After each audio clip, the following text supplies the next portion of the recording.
Salve, salve pessoal! Chegando aqui com mais uma edição expressa do Direto do Paddock, GP da China, terceira etapa consecutiva da Fórmula 1 2024 de madrugada. E claro, a gente sempre chega aqui com os resumos do dia de mídia da etapa de Fórmula 1, dessa vez em Xangai, que volta ao calendário pela primeira vez, aliás, desde 2019. E tivemos algumas coisas interessantes nessa rodada, ou nessas rodadas de entrevistas, né, Gui? Lá na etapa chinesa. Então vamos trazer os destaques. Antes de tudo, já lembro a importância do seu like, a sua inscrição, a ativação das notificações, mas polêmicas pela frente, é disso que trataremos. E o primeiro protagonista é Lewis Hamilton. Explica pra gente aqui, seja bem-vindo. É isso aí, salve, salve galera, bom dia, boa tarde, boa noite, né? Estamos aí gravando comecinho da manhã de quinta-feira em São Paulo e a gente já vai começar falando aí de Hamilton, que obviamente cada semana, cada etapa de Fórmula 1, a cada vez que ele participa de uma coletiva, existe um tópico que perguntam a ele e obviamente estamos falando de Ferrari.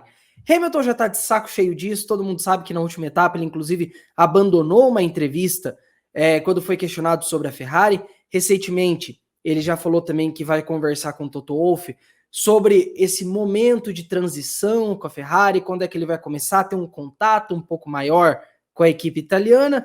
E nesse começo aí de etapa lá em Xangai, ele falou um pouquinho sobre isso também, falou que tá um pouco cansado de falar sobre isso. Acho que não é preciso justificar a minha decisão de ir para a Ferrari. Sei o que é certo para mim. Isso não mudou desde o momento que tomei a decisão. Não houve um momento em que a tenha questionado e não me permiti ser influenciado pelo comentário dos outros.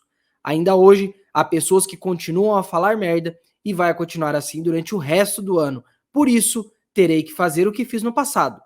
Só você pode saber o que é certo para você e será um momento emocionante para mim quando chegar na Ferrari.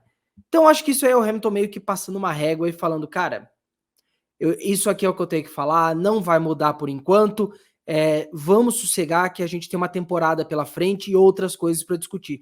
E eu acho que tá certo, porque cria um clima chato. Já tá naturalmente o clima chato dentro da Mercedes, sabendo que o Hamilton tá entrando na última temporada, nas últimas corridas, e quando você fica tocando muito nesse assunto, você vai tocando nessa ferida, o clima que já não tá legal fica pior ainda. Ainda mais quando a gente lembra que o Hamilton tá vivendo o pior começo de temporada da carreira dele, num carro em que se tinha uma expectativa muito grande e que até agora a Mercedes não correspondeu em porcaria nenhuma. Chato para dizer o mínimo o clima nas flechas de prata, né?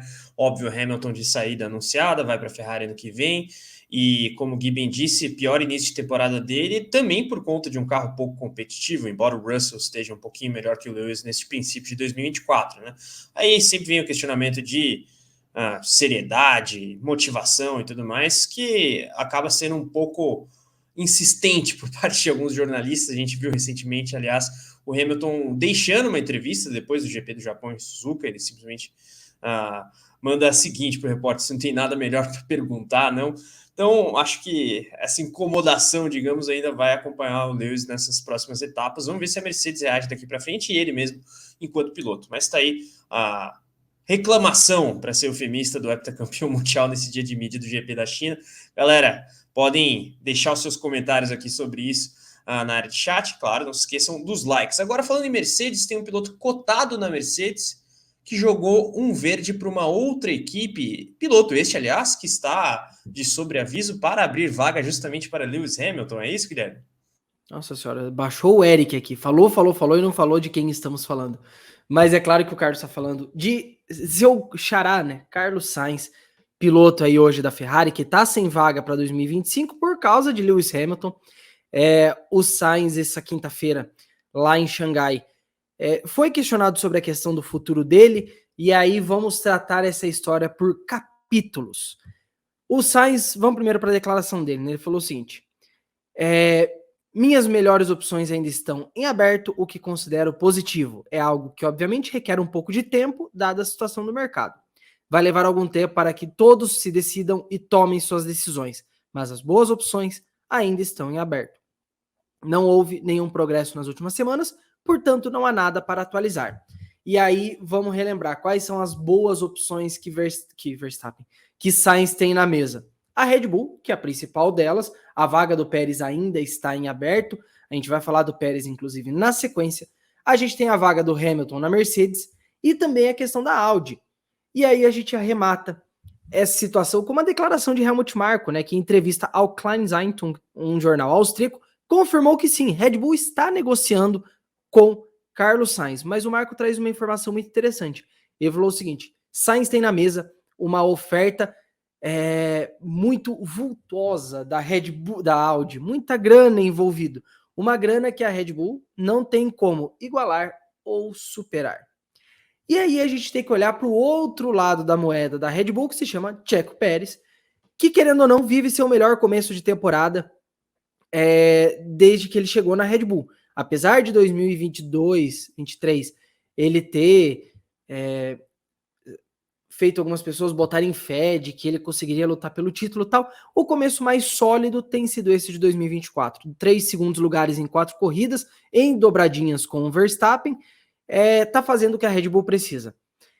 E nessa quinta-feira ele se demonstrou muito otimista com relação à continuidade dele, não só na Fórmula 1, como na Red Bull também. Ele falou o seguinte: tenho 100% de certeza que estarei no grid ano que vem, e ele falou sobre a Red Bull, basicamente, é uma questão de tempo, então ele tá achando aí que realmente vai continuar na Red Bull por mais um ano, e aí vamos ver como as coisas se desenrolam, porque uma permanência do Sainz na Red Bull significa que para o Sainz se fecha a porta mais importante dessas possibilidades para 2025, e aí fica sobrando só a Mercedes, que é uma baita de uma interrogação, e quem acompanha aqui os nossos programas, o nosso podcast, já ouviu a gente falando que para a gente não é uma boa ideia o Sainz ir para a Mercedes, o que sobraria apenas a Sauber, que vira Audi apenas em 2026.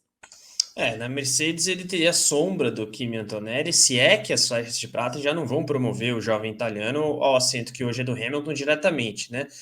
Aí, óbvio, eu imagino que o Sainz vai fazer uma escolha pela idade, pelo patamar de competitividade, e até me baseando no que diz o espanhol, pela Red Bull, caso ele tenha de escolher entre competitividade no time taurino ou dinheiro no projeto da Audi. Eu parto desse pressuposto, até porque o Sainz fala que gostaria muito de ter um carro competitivo em 2025, mas a gente nunca sabe, e a questão é justamente o Pérez, né, Gui? Porque se ele entrega o que a Red Bull precisa e talvez se resigne ao papel de segundo piloto, porque ele falar que quer disputar por título e nada é a mesma coisa, ele tem que jogar para a torcida mesmo no México, porque afinal os patrocinadores dele estão lá, mas eu me questiono quanto que o Helmut Marko, o Christian Horner vão querer ter uma dor de cabeça interna. Então, acho que esse é um fator importante que eventualmente pode favorecer o Pérez, né?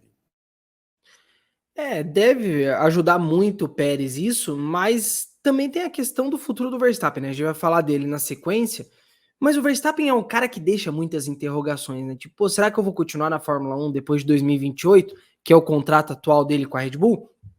E a Red Bull precisa começar a pensar nessa possibilidade de perder o Verstappen, talvez até antes de 2028. E aí vai confiar no Pérez para ser esse piloto? A gente já viu que não tem como.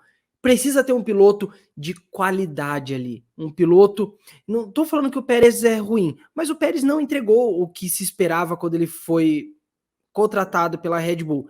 E é importante destacar o que as pessoas esperavam do Pérez. A Red Bull esperava um segundo piloto. Não queria um cara que fosse bater de frente com o Verstappen. Mas o Pérez, numa eventual saída do Verstappen, não é o cara que vai assumir o papel de liderança. E a Red Bull precisa de um piloto para fazer isso. Então, trazer o Sainz, por mais que você arrisque uma dor de cabeça, é você também ter um plano de contenção pensando no futuro. Porque Verstappen sai. Quem que vai ser esse papel? É o Pérez? Não vai ser. Vai subir o Tsunoda para a Red Bull. Tsunoda não vai ser o papel de líder. Qual seria a opção? Então, eu acho que eu continuo defendendo. O Sainz é o caminho para a Red Bull mesmo. A gente vai falar disso que está na tela, né? Uma cobrança, outra, aliás, do Verstappen à Red Bull, mas o ponto do Gui é pertinente, né? Com o Sainz, o time taurino se resguardaria, embora corra o risco de contratar uma crise, além de um piloto.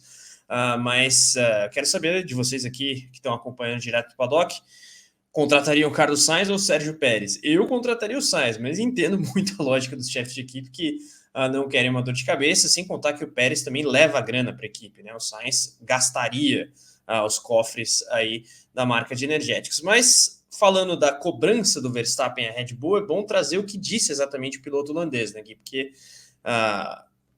aparentemente a crise interna da Red Bull está um pouco mais amansada, mas você vê nas entrelinhas, até pelo que afirmou o Verstappen nesse dia de mídia lá em Xangai, que não está plenamente resolvida a situação, né? O Verstappen falou basicamente dois tópicos importantes hoje, né, no dia de mídia.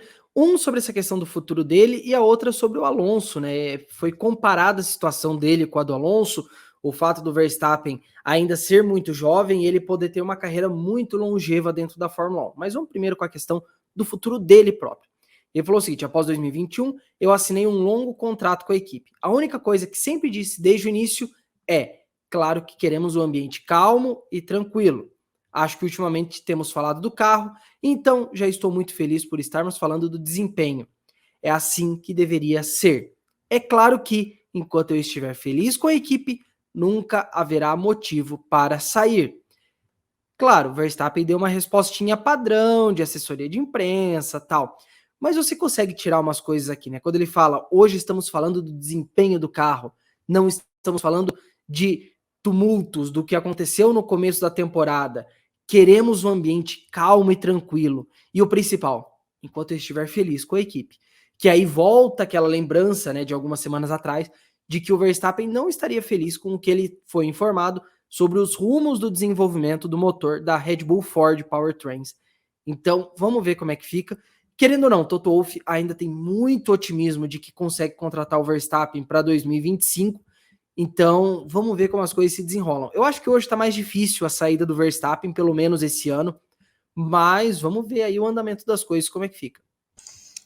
Tem aquela questão, né, de o Toto Wolff, inclusive, deixar aberta a porta para uma ida do Helmut Marko à Mercedes, que seria aí o gatilho dispositivo contratual para uma saída do holandês, que tem vínculo em tese com a Red Bull até o fim de 2028. Mas a gente acompanha os próximos capítulos, né? E claro, queremos saber a opinião de vocês com relação ao que deve fazer o Max e, óbvio, ao que deve ser este projeto Red Bull Powertrains para 2026 e além.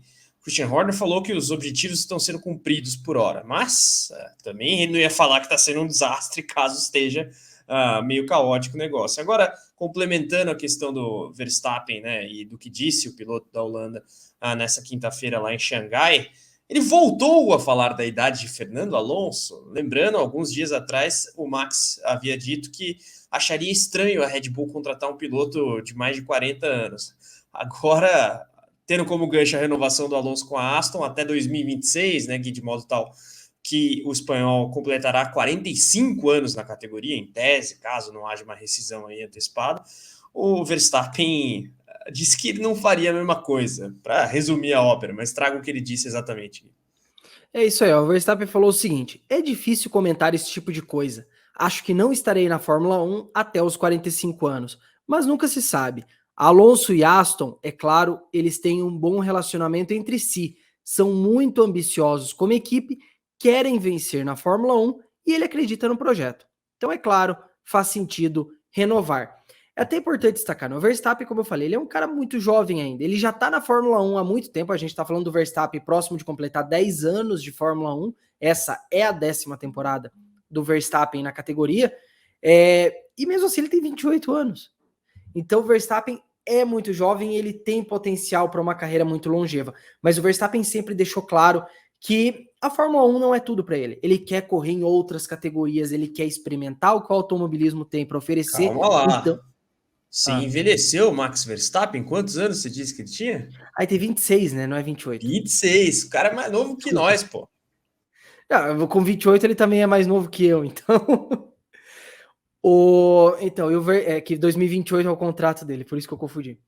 O Verstappen sempre deixou muito no ar, né? Ele falou assim: talvez em 2028 eu termine o contrato e vou fazer outra coisa. O que, cara, eu me parabenizo muito o Verstappen por isso, por ter uma consciência muito clara do que ele quer e de não se prender a esse mundo. Tipo, eu tô tendo sucesso aqui, vou ficar tranquilo na minha aqui, porque eu sou o alfa aqui. Não, ele quer tentar, ele quer fazer rally, ele quer correr no WEC, quer fazer Le Mans, quer fazer Indy. Vai, faça, seja feliz, faça a tua carreira, porque, cara, na Fórmula 1 você já fez a tua história. Então, assim, se o Verstappen fizer isso mesmo em 2028, claro, a Fórmula 1 vai perder, mas o automobilismo vai ter muito a ganhar disso, tendo um cara de tão alto nível indo para outras categorias, assim como o Alonso fez naquela pausa entre a saída da McLaren em 2018 e o retorno com a Alpine. Agora, vamos mudar um pouquinho de assunto, porque parece que a pista de Xangai está meio pintada, não é exatamente pintada. O Guilherme vai explicar, mas isso tem chamado a atenção lá no paddock da China, quando da chegada do circo da Fórmula 1 lá ao país asiático. Lembrando, mais uma vez, não temos corrida da Fórmula 1 na China desde 2019. O tempo passa, né, galera? Mas o fato é que houve ali todo um trabalho no asfalto da pista, e isso gerou uma situação um pouco complicada. A gente vai colocar uma foto para ilustrar, e o Gui traz a explicação, porque vale a menção, e isso pode ser um aspecto importante do fim de semana. É isso aí, vocês estão vendo uma imagem da pista, né? Vamos lembrar, a Fórmula 1 não corre lá desde 2019, 2020, 21, 22 e 23, 4 anos seguidos de cancelamento por conta da pandemia da Covid-19 e também das políticas do governo chinês de combate à Covid-19 que inviabilizavam a presença do campeonato no país. Então agora, com a pandemia passada, a Fórmula 1 volta a correr, lembrando, um fim de semana, de certa forma, polêmico. A gente discutiu isso segunda-feira no Reta Final, os pilotos não estão felizes com o fato de ser um fim de semana com corrida sprint, porque é uma pista que passou por um recapeamento, uma pista que muitos pilotos, inclusive, não correram, mas eles chegam e tem mais uma surpresa que dá para ver nessa foto aí. Vocês estão vendo a foto aqui, a gente está falando do fim da reta principal, né? Tem aqui a saída dos boxes e a curva 1. Percebam que a pista parece que está molhada. Parece que choveu, né? Mas na verdade não choveu. Inclusive os pilotos estão falando que a pista desse jeito parece que ela foi pintada. Como se tivessem pegado uma tinta preta e jogado por cima. Lembra a Fórmula E? A Fórmula E, quando corre em São Paulo, lá no Sambódromo, a organização tem que pintar a reta principal, porque o concreto que eles usam no Sambódromo, ele é pensado, né, para a questão das transmissões televisivas do carnaval e tal, só que ele é muito liso para uma corrida. E aí eles têm que pintar. E aí os pilotos começaram a falar disso também no dia de mídia. Pô, mas pintaram também, né? Colocaram uma tinta preta, não sei o quê. Na verdade, não. A equipe do motorsport.com, que está lá em Xangai, foi atrás para descobrir o que aconteceu e descobriu que, na verdade, isso foi parte do processo de recapeamento da pista. Recapeamento foi feito no ano passado. E é o seguinte, em resumo, o que foi feito? Existe a cobertura que já estava lá, jogaram o recapeamento e uma camada de betume para poder unir essas duas camadas, a nova e a já existente. E essa tinta que eles estão falando é, na verdade, essa camada de betume. E as marcas que vocês estão vendo, pega ali na curva, por exemplo, ó, tem um trilho. Esse trilho, que realmente dá a impressão de ser uma chuva, acontece o seguinte, algumas categorias, tipo Fórmula 4 chinesa tal, já correram em Xangai depois do recapeamento e ficaram essas marcas.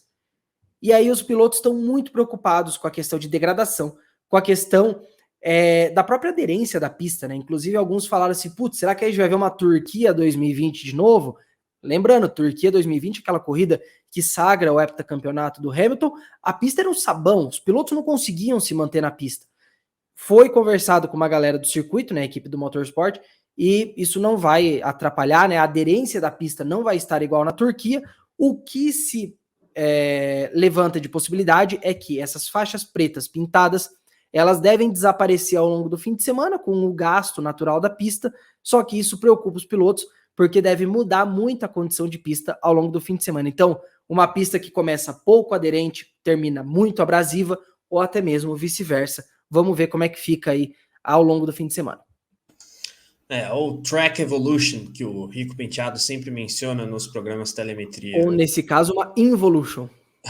Vamos ver ao longo do fim de semana se os pilotos têm problema com isso. Claro, a expectativa é para um GP da China animado, até porque a gente tem um formato de fim de semana sendo inaugurado em Xangai. Até já tratamos disso em outras ocasiões aqui nessa semana, antes do domingo da etapa chinesa, mas vale destacar mais uma vez, que não estava no script, mas rapidamente o novo formato aí da sprint da Fórmula 1 em 2024, cuja primeira etapa é justamente Xangai. Por isso que a gente falou, né? Muita crítica dos pilotos, o fato da volta a Xangai depois de 5 anos ser um fim de semana de sprint, o primeiro da temporada ainda por cima. E vamos destacar aqui as duas principais mudanças. Uma, mudança na ordem dos eventos do fim de semana. Todos aqueles do ano passado continuam, só se inverte a ordem. Sexta-feira a gente tem o treino livre único e termina o dia com a classificação da corrida sprint. Lembrem que no ano passado era a classificação do domingo.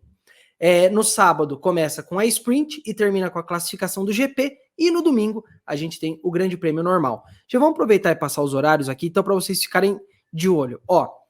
Madrugada de sexta para sábado, treino livre, 00:30, e a classificação da sprint, 4:30 da manhã, lembrando que terminando tem sexta livre ao vivo aqui no canal. Sábado, 00:00, corrida sprint, 4 horas da manhã, a classificação para o GP, terminando o TQ4 aqui, e no domingo o GP da China às 4 horas da manhã.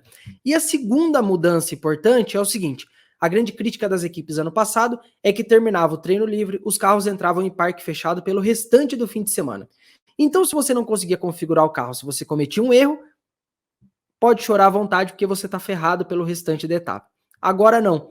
Entre o fim da corrida sprint e o começo da classificação para o GP, então as duas sessões do sábado, o parque fechado é suspenso e as equipes podem mudar, mexer no carro à vontade. Então isso aí já ajuda muito. Se você por um acaso vai mal na sprint, tem um jeito de corrigir ainda para o GP do domingo. Boa.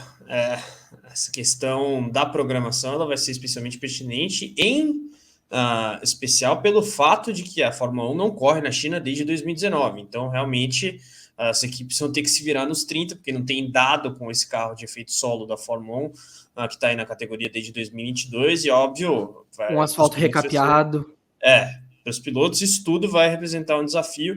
E falando em pilotos, temos uma série de capacetes especiais aí para esse retorno da F1 à China depois de tanto tempo.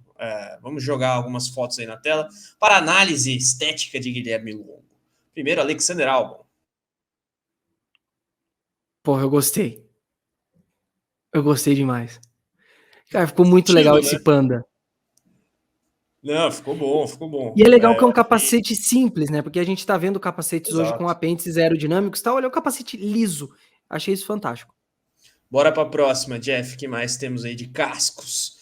George Russell, ele que geralmente usa um layout azul claro ali com um vermelhão. Achei legal também e pegou bem o espírito da China, acho. Do ponto de vista estético, me agradou, Gui. Não sei você. Não, tá legal esse aí, eu gostei também. Vamos para o próximo, Albon, Russell. Este, Zhou Guanyu, o piloto da casa. Aliás, primeira vez na história que teremos um chinês disputando o GP da China de Fórmula 1. Achei menos chinês do que os outros dois, mas... Esperava mais, considerando que é a primeira vez dele correndo em casa. Inclusive, eu não gostei desse capacete. Deve ter alguma história por trás. Aí atrás, que essa foto, eu acho que é ele mesmo. Deve ser ele em algum GP da China, tipo, dos primeiros, assim. Eu acho que é isso. A foto é legal, né? O problema é que, para destacar isso no capacete, não fica muito bonito. Mas, enfim, pelo menos a menção ao passado de paixão dele pela Fórmula 1 na China, acho que fica legal. E, bom, o Joe vai ser uma das estrelas do público, com certeza. Vamos ver se temos mais algum pela frente. Já foi aí os nossos... ilustras de capacetes especiais para o GP da China. Aliás, fiquem à vontade, vocês, espectadores aqui do Direto Paddock, para votar em qual dos três vocês gostaram mais. Certamente algum outro piloto deve apresentar algo novo em relação a cascos também para essa etapa de Xangai. E fiquem à vontade, meus caros, para palpitar com relação ao GP da China, lembrando sempre do formato revisado aí do fim de semana de sprint na Fórmula 1 2024, e claro, algumas polêmicas aí, Verstappen cobrando a Red Bull, Fernando Alonso tendo a sua idade posta em xeque pelo holandês, mas apesar da importância desses temas todos, é interessante também abordarmos previsão do tempo, até pela condição da pista. Gui, você tem informações aí com relação a isso? Tenho, e olha, para piorar a situação dos pilotos, a previsão dessa sexta-feira, primeiro dia de atividades de pista, é de chuva. 60% de possibilidade de chuva, com as possibilidades mais altas nos horários das sessões. Inclusive, a gente vai ter a classificação da sprint às 4:30 da manhã, é o momento em que a previsão está batendo 40% a 50% de chance de chuva. Então, para os pilotos que estão voltando para Xangai depois de 5 anos, com muitos que nunca correram lá, um asfalto que tá uma dúvida do caramba, se ainda joga chuva na hora do único treino livre do fim de semana, cara, boa sorte para os pilotos. Porém, sábado e domingo, previsão mais baixa. Vai estar nublado, mas só 20% no sábado e 20% no domingo. E uma coisa assim, interessante, possibilidade de frio. Domingo mínima de 13, sábado mínima de 14, sexta mínima de 16. Então, assim, vai ser um fim de semana de desafio atrás de desafio atrás de desafio. Vai ser muito interessante acompanhar isso do nosso lado, porque as equipes, com certeza, devem ter engenheiro em frangalhos nesse momento. Vamos ver se isso gera uma corrida um pouco mais próxima ali em relação ao pelotão da frente, né, com a Red Bull sendo aí desafiada por Ferrari ou quem quer que seja. Mas, não temos apenas Fórmula 1 neste fim de semana, hein, galera? Inclusive, em Interlagos, temos prato cheio para o fã do esporte a motor com Stock Car, Stock Series, a antiga Stock Light, né? Fórmula 4 Brasil, e a gente traz aqui principalmente os horários da Stock Car, que vai para a sua terceira etapa ali. Tivemos 2h30, 1h30. Sendo que a meia tá suspensa por enquanto, né? Exatamente, mas o fato é que Interlagos sempre é um evento especial, né? E teremos várias ativações interessantes, aliás, neste fim de semana no Autódromo José Carlos Patti, revelação de nova montadora que vai entrar no grid da Stock a partir do ano que vem, quando a categoria terá SUVs. Então, uma série de aspectos para a gente acompanhar. Óbvio, o motorsport.com estará presente, com transmissões, inclusive, das corridas e classificação da Stock Car. Traga os horários para a gente aqui. Isso é, vamos só explicar a questão da meia etapa suspensa, né? Porque muita gente vai falar assim, pô, o Massa saiu do Velocitar na liderança do campeonato, mas é o Gabriel Casagrande que chega em Interlagos na liderança. Questão é o seguinte, vamos lembrar o que aconteceu no Velocitar. Teve a corrida do sábado, a corrida sprint, a corrida do domingo foi suspensa por causa da chuva, e ela vai ser realizada na segunda passagem da Stock pelo Velocitar, lá no final de junho. Só que o regulamento da Stock e da CBA determina que a pontuação dessa etapa suspensa só pode ser computada quando ela for concluída. Então, os pontos que foram conquistados na sprint do Velocitar estão valendo, só que eles não podem contar oficialmente para o campeonato até que a etapa seja concluída. Por isso, o Massa, que saiu lá de Mogi Guaçu na liderança do campeonato, ele volta para a sexta posição, porque os pilotos chegam com a pontuação de Goiânia. Então, a gente tem, para esse começo de fim de semana, Casagrande liderando com 111 pontos, Júlio Campos 105, Felipe Batista 94, Lucas Forest 91 e Bruno Batista 87. E isso também vale para a questão do lastro. A gente vai ter o lastro que os pilotos usaram no Velocitar. Então, Casagrande, inclusive reclamou, se sentiu um pouco prejudicado com relação a isso, mas é o que está lá no regulamento. Tendo dito isso, vamos para os horários das principais sessões da Stock Car. Sexta-feira, 2 treinos livres, às 11 da manhã e às 3 da tarde. Classificação, sábado, 10 da manhã. Corrida sprint, 30 minutos mais uma volta, às 3 horas da tarde. E no domingo, a corrida principal de 50 minutos mais uma volta, 12h30. Tava até dando um confere na programação, né? Lembrando, estaremos presentes no Autódromo José Carlos Patti para mais uma cobertura. Não temos só Stock Car, Stock Series também e Fórmula 4 Brasil, como eu destaquei.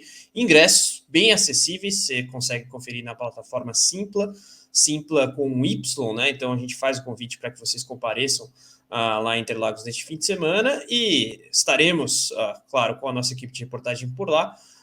Aproveitando o gancho de um anúncio importante que fizemos ontem, né, Guilherme? Conta pra galera. É isso aí, minha gente. A gente anunciou ontem, né, a chegada da Motorsport TV Brasil. Motorsport TV que já é uma plataforma existente dentro do grupo, né, do Motorsport Network. Ele já estava disponível, né, em inglês para as transmissões. A galera podia acompanhar várias categorias dentro dessa plataforma, motorsport.tv, e agora ela chega no Brasil para transmissões em português dentro do canal do motorsport.com no YouTube. Então a gente vai anunciar ainda várias novidades nos próximos dias, mas a gente tem aí, tá preparando algumas coisas muito especiais, e por enquanto todas aquelas transmissões da Motorsport TV que a gente já vinha fazendo continuam, inclusive as transmissões da Stock Car em português e inglês na motorsport.tv, o site que vocês já estão acostumados a acompanhar aí há alguns anos. É isso aí, ó. Mais um motivo para você ficar de olho nas nossas redes, nosso site, para acompanhar todos os anúncios que virão pela frente. Então, Facebook, Twitter, Instagram, TikTok. É só pesquisar Motorsport Brasil que você nos encontra. Você pode também fazer parte do nosso canal no Zap. Link para entrar está aqui na descrição do programa de hoje. E, claro, além disso, é importante que você baixe os aplicativos aí do motorsport.com. Está disponível tanto para Android quanto para iOS. E aí você tem no seu celular em primeira mão direto ali as notificações das principais notícias, análises, entrevistas do automobilismo nacional e internacional, motociclismo também, com o podcast, o nosso programa em parceria com a Yamaha sobre duas rodas. Tivemos um bate-papo bem legal, aliás, nessa segunda-feira, com o Fausto Macieira e Felipe Mota, ambos da ESPN, sobre o GP das Américas, que foi espetacular. Então, convidamos você a dar um confere também. E, claro, a gente está nos principais agregadores de áudio, tanto com o podcast quanto com o podcast do motorsport.com sobre Fórmula 1, com pinceladas aí de Stock Car e tudo mais. Então, Spotify, Deezer, Google Podcasts, Amazon Music, Apple Podcasts, pesquisa lá Motorsport Brasil que você nos encontra. Dados os recados, reitero a importância do seu like aqui e dos seus comentários também, cornetada para lá, elogio para cá, fique à vontade, com civilidade, claro, mas a gente quer sempre a participação de vocês aqui no canal, então manda a análise aqui na área de comentários, senta o dedo no like, se inscreva, ative as notificações. O Gui passou a programação da Fórmula 1 com um formato revisado em relação às sprints em 2024, mais um motivo para você ativar as notificações, que você recebe os alertas dos nossos programas. Gui, vamos nessa que temos mais trabalho pela frente, né? Um abraço. Valeu, gente. Ó, a gente se vê nessa madrugada de quinta para sexta com o Sexta Livre, assim que acabar a classificação da corrida sprint. Lembrando, classificação da sprint 4h30 da manhã, deve acabar mais ou menos umas 5h15, salvo bandeiras vermelhas. A gente entra no ar logo na sequência. É isso aí, classificação para sprint agora, não mais classificação para corrida de domingo. Então, fiquem ligados nessas mudanças todas e todas as explicações a gente tem no motorsport.com, as principais notícias, então dá um confere da cobertura por lá. Galera, um grande abraço, até a próxima. Tchau, tchau.